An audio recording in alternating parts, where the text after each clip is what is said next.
Hello, lovely people. Welcome to CNN 10. I'm Bill Weir. It's Thursday, October 5th. Happy Friday Eve. We have big news that we have to jump right into. Historic news out of the nation's capital. For the first time ever, the Speaker of the House has been voted out of office. Speaker Kevin McCarthy, the Republican leader in the House of Representatives, was kicked out of his position in the middle of a congressional term. Speakers in the past have stepped down after losing the support of their party, but McCarthy is the first to be ousted through a vote. The ousting was orchestrated by McCarthy's rival, Republican Matt Gaetz. Many members of the House were unhappy with McCarthy's stances on issues like spending cuts and the war in Ukraine. And Gaetz warned that he would file a motion to vacate or force a vote to remove the Speaker if McCarthy worked with Democrats to fund the government over the weekend, keeping the government running instead of risking it shutting down. But that's exactly what McCarthy did over the weekend.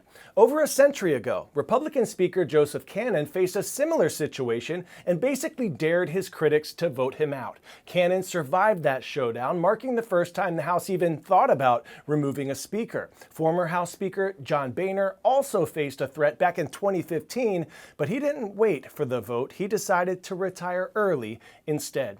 Following Tuesday's vote against McCarthy, the ousted speaker made it clear that he will not be running for the speakership again, and the race for a potential successor is underway. Both House Majority Leader Steve Scalise of Louisiana and Jim Jordan of Ohio have already announced they will run to replace McCarthy as House Speaker, and a speaker election is expected to happen next week. Clearly, there are a lot of layers to this historic situation. Here's CNN's Lauren Fox with more.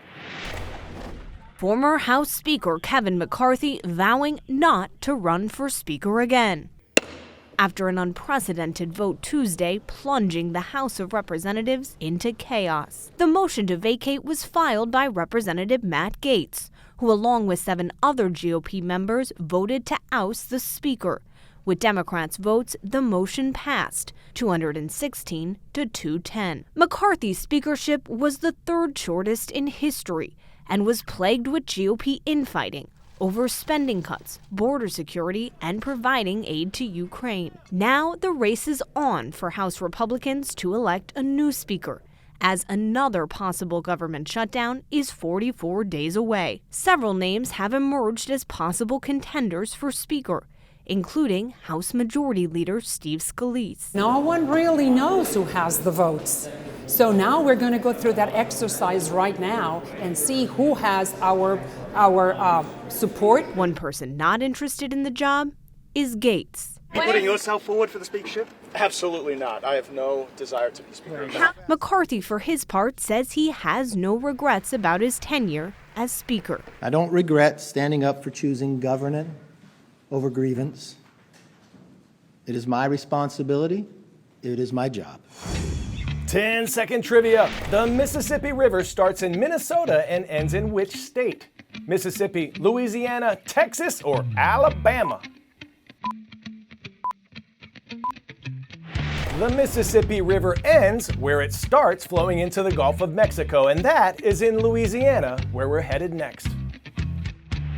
CNN's chief climate correspondent Bill Weir is on the ground in Louisiana, where millions of residents are facing a possible clean water crisis as saltwater from the Gulf of Mexico is creeping up the river, threatening to contaminate their fresh water supply. We told you about this a bit earlier. Now, a severe summer drought that lowered the Mississippi River's water levels is to blame for this. Let's take a look at the infrastructure and possible solutions for this issue along the 4th longest river in the world.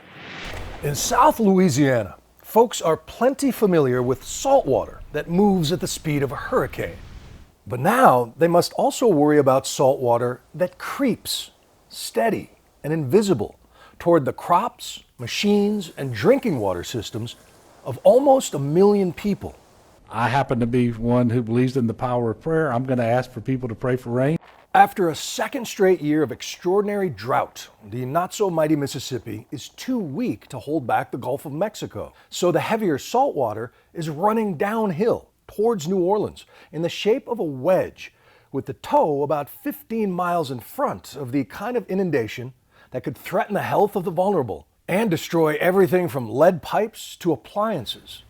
So the Army Corps of Engineers is urgently racing against time and salt with a couple different tools. This is the first of what will be many barges that can bring about 500,000 gallons of fresh water at a time. Downstream, they use it to dilute the brackish stuff as it goes into a small water plant here in Plaquemine Parish.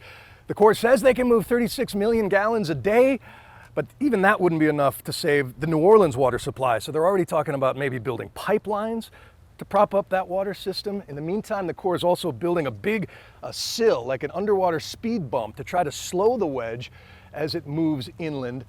But these are all temporary fixes. And the leader of this parish says if this is the new normal, that means parts of Louisiana will need the same kind of desalination that they use in Israel and other desert communities. You've got one trailer would be the reverse osmosis, and the other would be the filtration system right there. Keith Hinckley is the president of Plaquemine Parish, a spread out county of less than 25,000, now spending a fortune on desalination. If we didn't have help from the state and the federal government, it could bankrupt the parish here. So, right? yeah.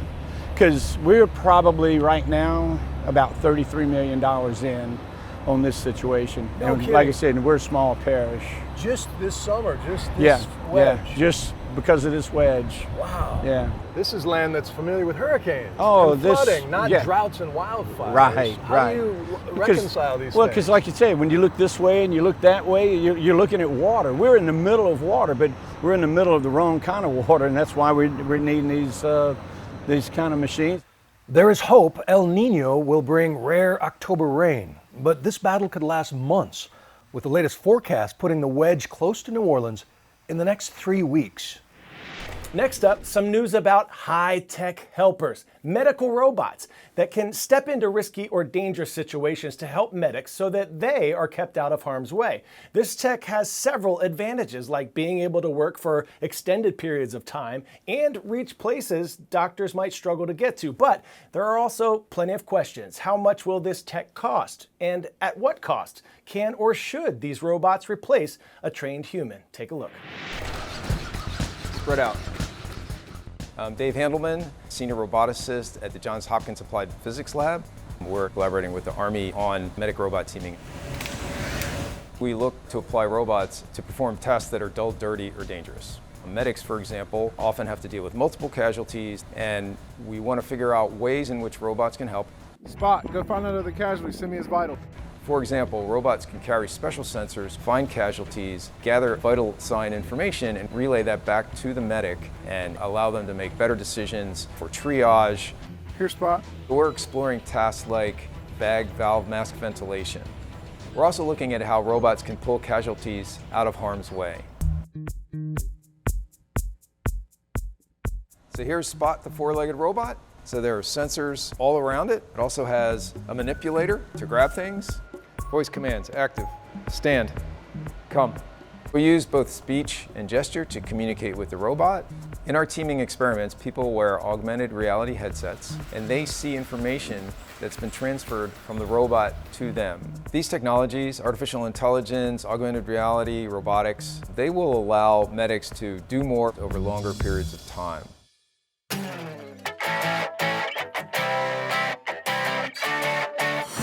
Today's story getting a 10 out of 10 is positively amazing. NASA shared this image of Pan, Saturn's innermost moon. And it's not big, it's approximately 15 miles across. And is it just me, or does this moon look like a ravioli? The new technology allowed us to get a better look at its features, and honestly, yeah, that might be a big piece of pillowy pasta. Throw a little sauce on there, the possibilities. Hey, this reminds me, what do you call a fake noodle?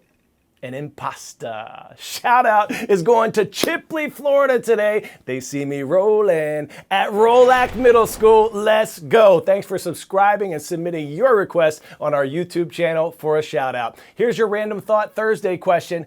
If someone describes something to you as indescribable, didn't they just describe it? I'm Coy. This is CNN 10, and I'll see you tomorrow. Friday.